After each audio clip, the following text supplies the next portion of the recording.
হ্যাঁ, ওদের জুম করে জুতো যাতে না লাগে।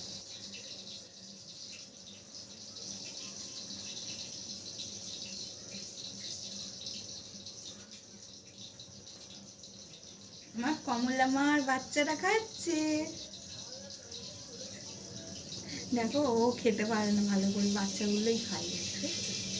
তাও আজকে খাচ্ছে। হ্যাঁ, খিদে পেয়েছে। তিনজন মিলে মুখ ঢুকিয়ে দিয়ে খাচ্ছে।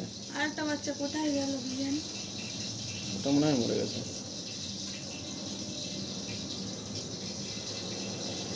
খেয়ে ফেলেছে। ও আর মাছ রেখে দিয়েছি, দুপুরে একটু দেবো।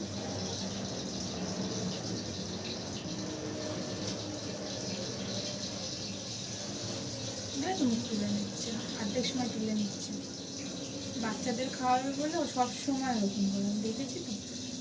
খুব ভালো মা, সত্যি কমলা খুব ভালো মা।